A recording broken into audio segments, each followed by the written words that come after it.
So, when I ended the last story, we had a dead Shoggoth, a burning building, a bunch of MIA lawn gnomes, and we totally just ordered some bitching Chinese food. Anyway, at this point in the proceedings, Henderson decided that if he couldn't get a proper brainstorming going at home as to the location of the gnomes, he could always try Harry's bar. Good old Harry was scared proper shitless of Henderson after an incident with a commie bastard pinball machine prior to the game's start, so he could drink in peace and nobody really bothered him about the mounting tab. So he's sitting there, working on a new plan of action with his two best friends, Mr. Daniels and Mr. Walker, when suddenly a news report comes on. Apparently, some woman was commenting on how the quiet religious group a few blocks away from the bar just had their shit wrecked.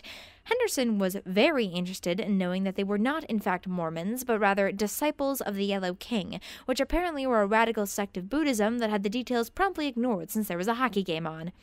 Then Henderson had a really good idea, since somebody at the other table had the Dragnet theme as their ringtone. He knew fuck all about looking for people, but a private detective. So after a few minutes in the phone book, he decides to literally call the first name he sees under the PI heading. By sheer freakish coincidence, the phone in the detective player's office begins to ring. Hello? I need a man who's good at finding things, doesn't have any great love of religious loonies, and doesn't mind maybe shooting an ugly-ass poodle or two.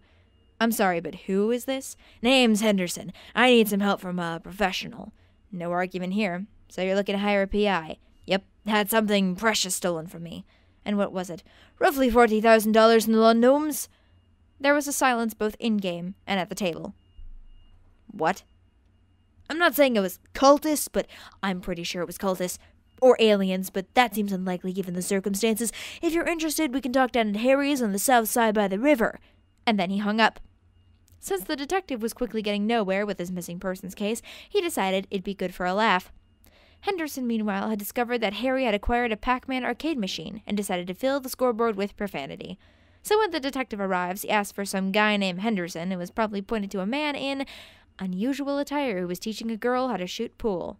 Henderson? Hold on, just a minute. The important part of the shot in pool is to make sure it's smooth. Take all the time you need to line up the shot. Don't let them rush you, he says, and then he sinks his last 3 balls and an 8 in one stroke. He then turns to the detective, who promptly recognizes him and tries to leave. Too bad for him. Henderson decided to follow. So how do you think you're going to go about this? I'm going to get the hell back in my car and leave the crazy-ass arsonist/murderer behind. No shit? He looks over his shoulder back at the bar. Which one? He looks at the detective poking him in the chest. What? The church. You burned down a church. Well, they started it because you walked in with a shotgun? He asked, exasperated at the infuriatingly flawless logic of a complete asshole. No, because they stole my goddamn lawn gnomes. Yeah, you mentioned that. How do you fucking steal $40,000 in decorative lawn fixtures? Where the hell did you even get that many gnomes? I worked briefly as a prostitute in Thailand. The antique gnome collection was my retirement plan. What? Ended up riding some dude's junk all the way back home. Hell of an uncomfortable ride, let me tell you. Not meant for the ocean blue, and I would know. You understand the logistics of riding another man's junk across the ocean.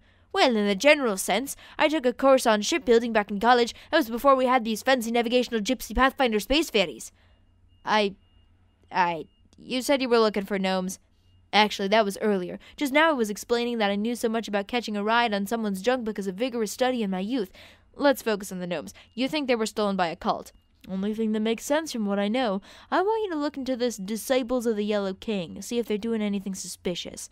Actually, I was looking into them already for another reason. Looks like they've got a hand in human trafficking.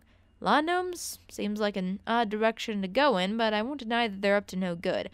I'll let you know if I'll find anything worth talking about. Sounds good. I'm usually at Harry's, unless I'm not. Now, if you'll excuse me, I have to go see a man about a horse.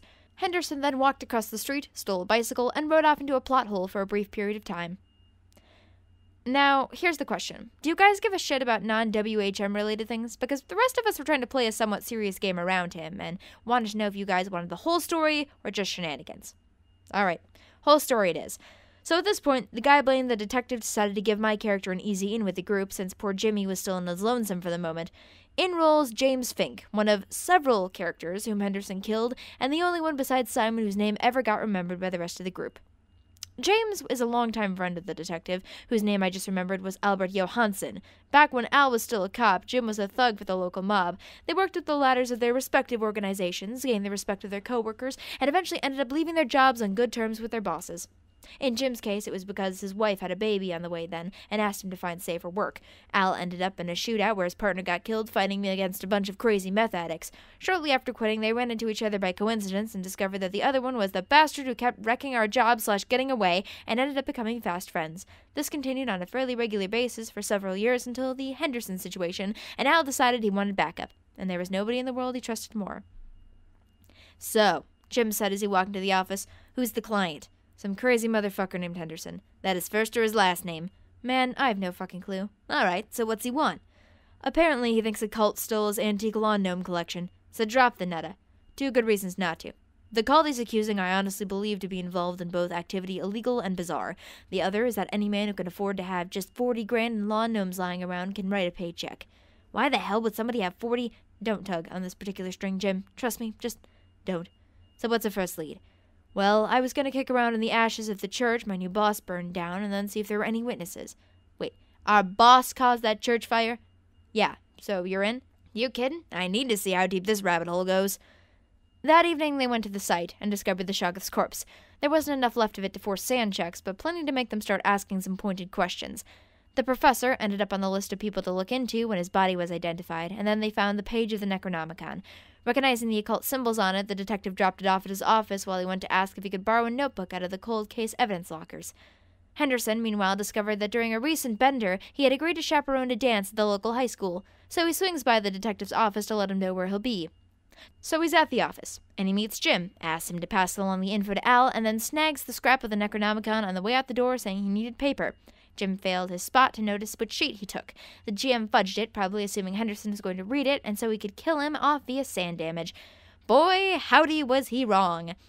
So Henderson shows up to the dance in his usual attire, slightly less scruffy than usual, and volunteers to sit outside and make sure punks from the other schools don't try to gatecrash the party. The more proper people were glad to keep him out, since that meant he wouldn't be able to corrupt the youth. Henderson was glad because there was no way they'd let him smoke the monster blunt he just rolled inside. I then realized, as he lit an atomica, as he called it, a blunt roughly the size of a Cuban cigar, that there was currently only one piece of paper on his person. As soon as I found out where he was in-game, I went to the school to try to prevent the inevitable. Meanwhile, Jimmy, the jock, was sitting outside, sad because his girlfriend didn't come because she was too busy being a crazy cultist. Henderson decides to introduce him to the wonderful world of substance abuse, and like a bro, passes the blunt. To be totally honest, I'm surprised this moment didn't make the original story, since smoking the giant book of bad juju was the best thing to ever happen on accident. So Jimmy took a hit, and totally failed every check the GM sent his way. He saw Jesus, and then Jesus turned into a giant squid thing. In the deep distance, the weeds softened the blow by masking everything behind a cartoony afterglow. So imagine for a moment watching Elmer Fudd scream Cthulhu Fhtagn and shooting Daffy in the face, only instead of a fucked up beak and a muttering of "this means war," he screams "he comes," and tentacles rip out of his form to molest wildlife. This is the part where I had to go to the door and retrieve the precious shrimp fried rice, but I came back to, so wait, I only lost 15 sand? Yeah, what now? I pass it back. Henderson, of course, manages to ace the tests and then comments on how this is some really good shit, man, and how Jimmy is a lightweight. Jimmy then does a bit better, and they get to swapping stories. Pretty soon, the cult comes up, and they agree to join forces for the sake of cute girls next door and lawn gnomes everywhere. Sadly, that roach burned fast and hard, so when me and Al got there, all we saw was the crazy old fuck and some ginger teenager crashing together against a wall, giggling at those silly squid things in people's heads. So then we discover the kid's connection to the madness, and promptly discover what he knows. This leads to the 3 people who didn't have school tomorrow, both in and out of game, to prepare a stakeout of some church. So at this point, we all get into Jim's van and park down the street from a church. The church happens to be at the end of a road, at a T-shaped intersection, and we're parked a bit up the way from it. Man, stakeouts are boring. No shit, Henderson. You got anything useful to contribute? Not really. I should have brought a book or something.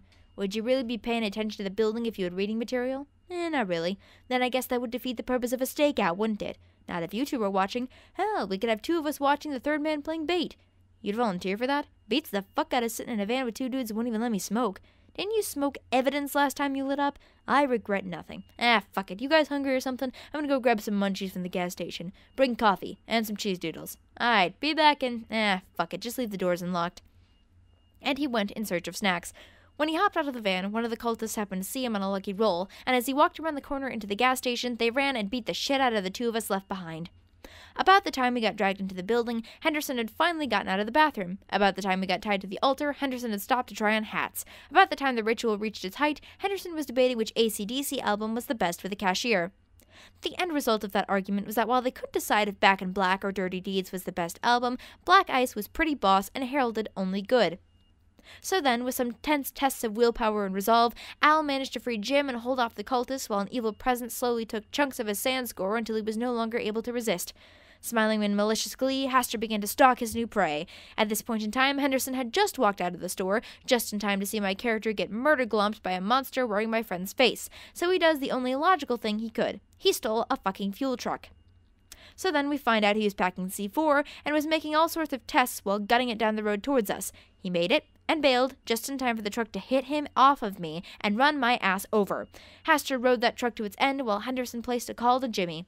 "Hey, kid, Henderson's here. Find out what the nasties are weak against." "What's that, Mr. Henderson?" "Point blank annihilation." He then hangs up the phone and proceeds to walk off. I finish bleeding to death 2 turns later. That's right. Motherfucker left me to die. Sure, it wasn't like I was screaming for help, but he could have at least checked. Since I'm not how familiar TG is with certain Cthulhu-based rulebooks, I was basically in what D&D calls alive with negative hit points. So, helpless, dying, but there's still hope. Until the back trail ignited and the tiny amount of fire damage ended me. My one consolation was that the fire blew up the gas station and took the bar he left me for with it. Then, the detective's player, after the fastest reroll I've ever seen, entered stage left. William Brocklaw runs in and yells about how his newly refurbished bar just got destroyed on the night of its grand reopening.